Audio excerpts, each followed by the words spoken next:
Video viral BJP আৰএছএছে বনাই আছিল voter list কংগ্ৰেছে ধৰিলে হাতে লোটে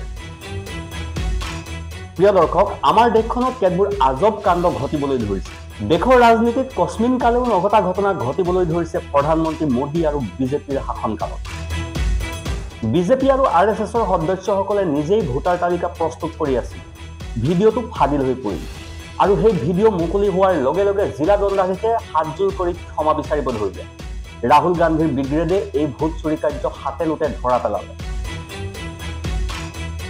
নমস্কাৰ নিউজ ওৱান নৰ্থ ইষ্টৰ আজিৰ এই প্ৰতিবেদনলৈ আপোনাক স্বাগতম আপুনি চাই আছে দেশৰ এটা অগ্ৰণী নিৰ্ভীক নিৰপেক্ষ আৰু বহুভাষিক চেনেল নিউজ ওৱান নৰ্থ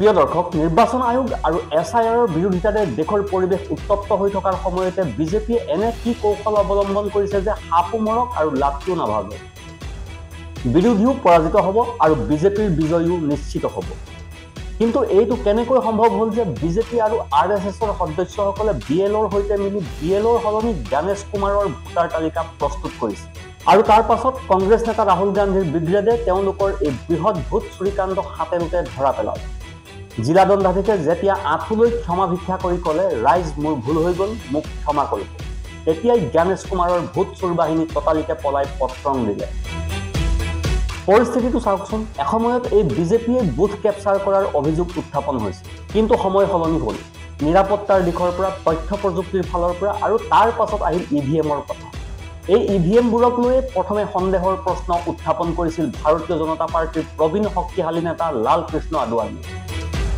বিজেপিৰ নেতাই কিতাপ লিখি প্ৰকাশ কৰিছিল যে এই ইভিএম হেকিং কৰিব পৰা যায় কিন্তু তাৰ পাছত আহিল মোদী আৰু শ্বাহৰ যুগ আৰু তাৰ পাছত ইভিএমৰ বিষয়ে কেনেকুৱা প্ৰশ্ন উত্থাপন হৈছে সেইটো হয়তো আপুনি গম পাইছে আৰু লগে লগে আৰম্ভ হৈ গ'ল বিজেপিৰ প্ৰচণ্ড অকল্পনীয় বিজয় কিন্তু যিকোনো ফৰ্মুলা ব্যৱহাৰ কৰি প্ৰধানমন্ত্ৰী নৰেন্দ্ৰ মোদী আৰু অমিত শ্বাহে ইভিএমক লৈ প্ৰশ্ন কৰাসকলক নীৰৱ কৰিবলৈ এক নতুন পদ্ধতি গ্ৰহণ কৰিলে আৰম্ভ হৈ গ'ল বহু অভিযোগ উত্থাপিত ইভিএম ৰিগিং আৰু শাসকীয় দল বিজেপিৰ বাবে অকল্পনীয় বিজয়ৰ ফলাফল আনহাতে ইভিএম ব্যৱহাৰ কৰাৰ বাহিৰেও আৰু কি চোৰাং পন্থা ব্যৱহাৰ কৰি পাঁচ দুৱাৰেদি নিৰ্বাচনত জয়ী হ'ব পাৰি এই পন্থা বিচাৰি উলিওৱাত নামি পৰিল একাংশ লোক একাংশ বিজেপি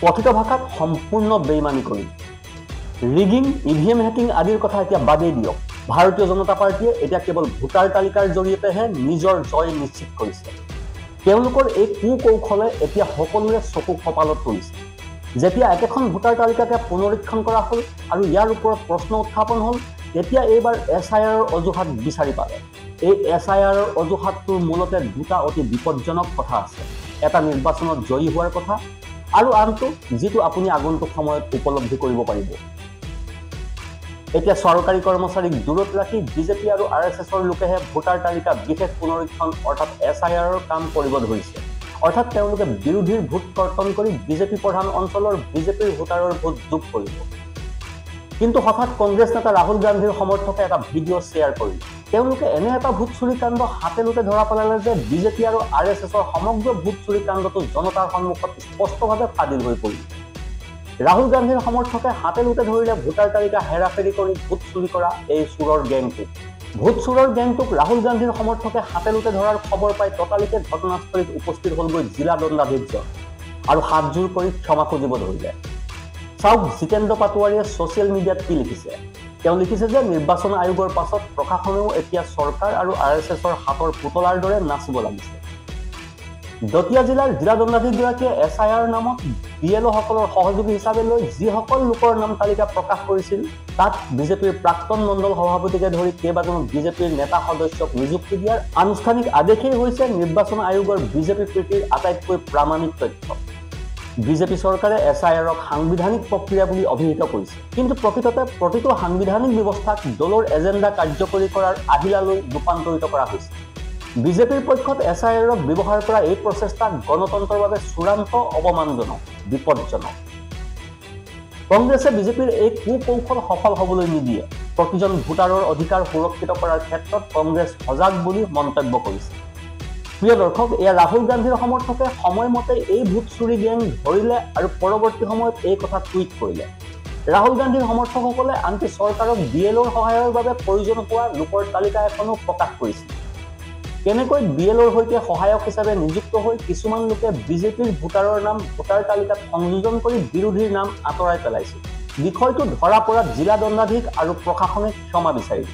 ৰাহুল গান্ধীৰ সমৰ্থকৰ দলে এই চুৰিকাণ্ড ধৰা পেলোৱাৰ পাছতে সেইখন ভোটাৰ তালিকাৰ পৰা বিজেপি আৰু RSSৰ সদস্যৰ নাম আঁতৰোৱাৰ বাবে তাৎক্ষণিক ব্যৱস্থা গ্ৰহণ কৰা হ'ল মধ্যপ্ৰদেশৰ দতিয়া জিলাৰ দণ্ডাধীশ স্বপ্নাল ৱানখেড়ে। প্ৰিয় দৰ্শক, PTI হৈছে চৰকাৰী সংবাদ সংস্থা আৰু PTI কেমেৰাৰ সন্মুখতে দতিয়াৰ জিলা দণ্ডাধীশ স্বপ্নাল ৱানখেড়ে স্বীকাৰ কৰিছিল যে ৰাজনৈতিকভাৱে জড়িত ব্যক্তিৰ নাম ভুলকৈ তালিকাত অন্তৰ্ভুক্ত কৰা হৈছিল। কোনে এই কথা কৈছে? এই কথা কৈছে খুদ জিলা দণ্ডাধীশ অৰ্থাৎ ডিষ্ট্ৰিক্ট কমিশনাৰ স্বপ্নাল ৱানখেড়ে। কেমেৰাৰ সন্মুখত এনে অনৈতিক কাৰ্য স্বীকাৰ কৰিছে তেওঁ। ডিষ্ট্ৰিক্ট কমিশনাৰগৰাকীৰ ভাষ্য আপোনাক শুনোৱালোহেঁতেন, কিন্তু প্ৰিয় দৰ্শক, কিছুমান টেকনিকেল গ্লিচেছৰ বাবে আমি আপোনাক শুনোৱাব নোৱাৰোঁ। ডিষ্ট্ৰিক্ট কমিশনাৰগৰাকীয়ে কৈছে যে ৰাজনৈতিক দলৰ সৈতে জড়িত লোকৰ নাম ভুলকৈ এই তালিকাত অন্তৰ্ভুক্ত কৰা হৈছিল। এই আদেশ মই জাৰি কৰা নাছিলো।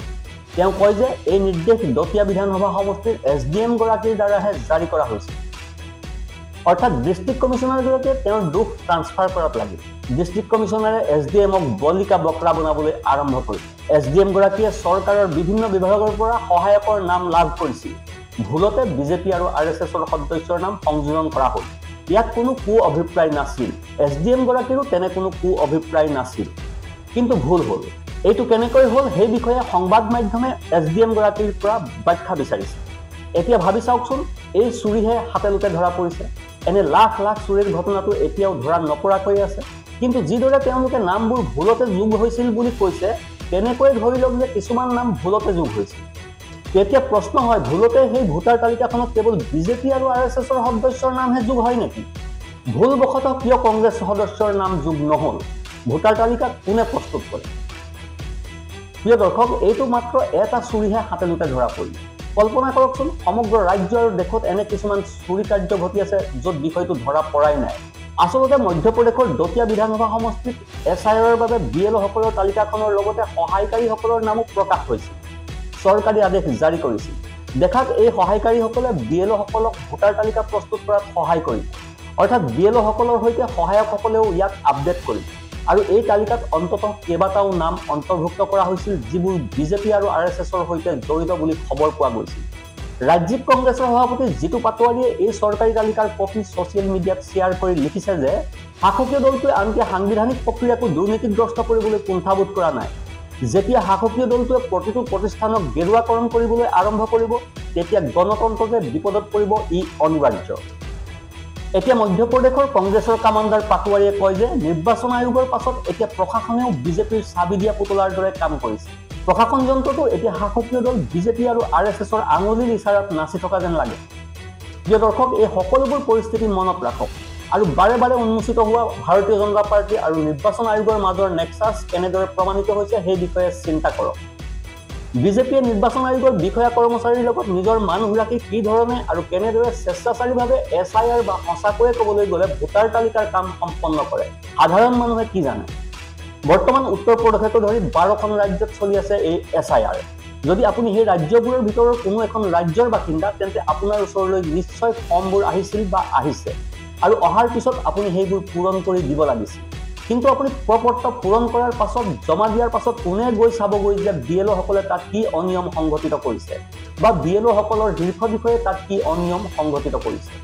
তেওঁলোকৰ লগত থকা বিজেপি আৰু RSSৰ লোকে কেনেধৰণৰ অনিয়ম সংঘটিত কৰিছে বা কৰিলে? আৰু ইয়াৰ বাহিৰেও আৰু কিছুমান অনিয়ম ইতিমধ্যে উন্মোচিত হৈছে। প্ৰিয় দৰ্শক, সেই BLO সকলৰ সহায়কৰ তালিকাত মনীষ মিশ্ৰৰ নাম ভাৰতীয় জনতা পাৰ্টিৰ কৰ্মী বুলি ওলাল আৰু এনে বহু নাম উদঙাই দিলে। মনীষ মিশ্ৰ যেতিয়া ধৰা পৰিল, তেতিয়া ইণ্ডিয়ান এক্সপ্ৰেছৰ কেমেৰাৰ সন্মুখত কয় যে ছাৰ, মই বিজেপিত আছো, কিন্তু বিজেপিত মোৰ কোনো উচ্চ পদবী নাই। এতিয়া কল্পনা কৰকচোন, বিজেপি আৰু RSSৰ সৈতে জড়িত এই সকল লোকে নিৰ্বাচন আয়োগৰ সৈতে গোপন বুজাবুজি কৰি শাসকীয় দলটোৰ বাবে, বিজেপিৰ বাবে, নিজৰ দলৰ বাবে সকলো বিসৰ্জন দিবলৈ বাধ্য কৰাইছে। এতিয়া SIR, ভোটাৰ তালিকা বা যিয়েই নহওক কিয়, জনতাৰ ভোটাধিকাৰৰ নামত ব্যাপক ডকাইতি চলি আছে। কিন্তু বিৰোধী সৰু সৰু পকেটমাৰ ধৰাতহে ব্যস্ত আছে। সঁচাকৈয়ে ক'বলৈ গ'লে আন বিৰোধীৰ কথাটো বাদ, কংগ্ৰেছে এতিয়া পকেটমাৰ বাদ দি ডকাইত ধৰাত গুৰুত্ব দিয়া হৈছে। কিন্তু আনফালে অবিৰতভাৱে আপুনি প্ৰতিৰোধ কৰিবলৈ চেষ্টা কৰা ডাঙৰ ডকাইতিতকৈ বিৰোধীয়ে ক্ষুদ্ৰ ক্ষুদ্ৰ পকেটমাৰ ধৰাত ব্যস্ত হৈ বিজেপি তথা শাসকীয় দললৈ আৰু অধিক লাভহে ডাইভাৰ্ট কৰিছে। তেন্তে সকলো কথাতে সকলো দিশতে তীক্ষ্ণ দৃষ্টি ৰখাটো অতি গুৰুত্বপূৰ্ণ। এতিয়া প্ৰশ্নটো হ'ল কেনেকৈ নিৰ্বাচন আয়োগৰ ভোট চুৰি প্ৰক্ৰিয়া বন্ধ কৰিব পৰা যাব? ক'ত ক'ত বন্ধ কৰিব আপুনি? কিমান ৰাজ্যৰ কিমান ঠাইলৈ চকু ৰাখিব ৰাহুল গান্ধীৰ দলে? এটা ঘৰতেই বিজেপিৰ নামত কিমান ভোট সংযোজন হ'ল চাওকচোন। আৰু এইটো মাত্ৰ শেহতীয়া উদাহৰণহে। ৰাহুল গান্ধীয়ে বৰ্ণনা কৰাৰ দৰে আগৰ কথা নহয়। শুনক আৰু চাওক এই ভিডিঅ'টো। आज हम नरेला विधानसभा क्षेत्र में फूलबाई साहू के मकान पर खड़े हैं, जहां भारतीय जनता पार्टी और निर्वाचन आयोग की मिलीभगत से 4 लोगों के रहने वाले मकान में 108 नाम फर्जी तरीके से जोड़ दिए गए। इस घर के नाम से 104 वोट आते हैं। क्या जांच करी आपने मैडम? यही कि सर यहाँ पे आए हम तो यहाँ पे तो घर क्रमांक तो 1 है, लेकिन इसमें 4 लोग हैं, बाकी के सब इधर उधर के गलत नाम जोड़े हैं ना। हाँ। अल्पसंख्यक बस्तियों में SIR को लेकर लोगों के मन में डर है। उनको ये लगता है कि SIR होने के बाद हमारा नाम काट दिया जाएगा। BLO का काम ये नहीं है कि आप भारतीय जनता पार्टी के कार्यालय के सामने टेबल लगा के काम करें। जब सरकार के निर्देश हैं कि हर व्यक्ति को आपको 2 फॉर्म देना है, आपने क्यों इनको 1 फॉर्म दिया? इधर आइए आप, तो हम दे रहे हैं दोबारा। इधर आइए। इनने दिया आपको 1 फॉर्म देने के निर्देश है? नहीं तो गलत बात है। दे रहे हैं ना, जनता इधर आ रही है, सुनिए मेरे पास, हम भी हाथ ही जोड़ रहे हैं। मैं आपके पैर पड़ हम पाँव ये बीजेपी का कमल का फूल रख के काम मत करो। প্ৰিয় দৰ্শক, BLO সকলৰ আচলতে কাম কি? 2খন ফৰ্ম হ'ব লাগে। এখন ফৰ্ম ৰিচিভ কৰিবৰ বাবে, অৰ্থাৎ আপোনাক যিখন ফৰ্ম পূৰণ কৰিবলৈ দিয়া হ'ব সেই ফৰ্মখন BLO সকলে ৰিচিভ কৰাৰ লগে লগে আন এখন ৰিচিভিং ফৰ্ম থাকিব। কিন্তু বৰ্তমান বহু স্থানত কি প্ৰক্ৰিয়াৰ ভিত্তিত এখনহে ফৰ্ম দিয়া হৈছে। স্পষ্টভাৱে এইটো এনে এক পৰিস্থিতি যাৰ সমাধানৰ বাবে জনসচেতনতাৰ অতি প্ৰয়োজন। এতিয়া আদালতে নিৰ্বাচন আয়োগক কোৱাৰ দৰে চাহাব ভোটাৰ তালিকাৰ কথা পাহৰি যাওক। ভোটদান প্ৰক্ৰিয়াৰ সময়ত যেতিয়া ভোটাৰসকলে শাৰী পাতি থিয় হয়, যেতিয়া ৰাজনৈতিক দলসমূহে যি বিচাৰে তেওঁলোকক দিব লাগে, তাৰ কোনো ক্ষতি হ'ব নালাগে। কিন্তু এনে সময়তে নিৰ্বাচন আয়োগ আৰু মোদী চৰকাৰে স্পষ্টভাৱে আইনী নিয়ম সলনি কৰিলে আৰু তাৰ পাছত সাংবিধানিক আৰু গণতান্ত্ৰিক মূল্যবোধৰ মৰ্যাদা, নিজৰ বিভাগৰ নৈতিক মূল্যবোধ, নিজৰ কাৰ্যালয়ৰ মৰ্যাদাক অৱজ্ঞা কৰি কেনেকৈ প্ৰকাশ্যভাৱে জ্ঞানেশ কুমাৰে বক্তব্য ৰাখিছে আমি নকওঁ, আপুনি এবাৰ শুনক। हमने कुछ दिन पहले देखा कि कई मतदाताओं की फोटो उनकी अनुमति के बिना मीडिया के समक्ष रखी गई, उनके ऊपर आरोप लगाए गए, उनका इस्तेमाल किया गया। क्या अपनी माताओं, बहुओं, बेटियों सहित किसी भी मतदाता की सीसीटीवी वीडियो चुनाव आयोग को साझा करनी चाहिए क्या? मतदाता सूची में जिसका नाम होता है वही अपने प्रत्याशी को चयनित करने के लिए वोट डालता है। लोकसभा के चुनाव की प्रक्रिया में 1 करोड़ से भी अधिक कर्मचारी, 10 लाख से भी अधिक बूथ लेवल एजेंट्स, 20 लाख से भी अधिक प्रत्याशियों के पोलिंग एजेंट्स चुनाव के लिए कार्य करते हैं। इतने सारे लोगों के समक्ष इतनी पारदर्शी प्रक्रिया में क्या कोई भी मतदाता वोट की चोरी कर सकता है? দেশৰ মুখ্য নিৰ্বাচন আয়ুক্ত জ্ঞানেশ কুমাৰৰ এই বক্তব্যই স্পষ্টকৈ ৰাইজৰ চকুত ধূলি ছটিয়াইছে। কিন্তু আপুনিও সজাগ হৈ থকা উচিত, নহলে আপোনাৰ ভোটৰ অধিকাৰো বিপদত পৰিব পাৰে। আপুনি কি ক'ব? অনুগ্ৰহ কৰি আপোনাৰ মতামত আমাৰ কমেণ্ট বক্সলৈ প্ৰেৰণ কৰক। নিউজ ওৱান নৰ্থ ইষ্টৰ আজিৰ এই প্ৰতিবেদন চোৱাৰ বাবে আপোনালৈ থাকিল অশেষ ধন্যবাদ। Bureau' report, news one north east.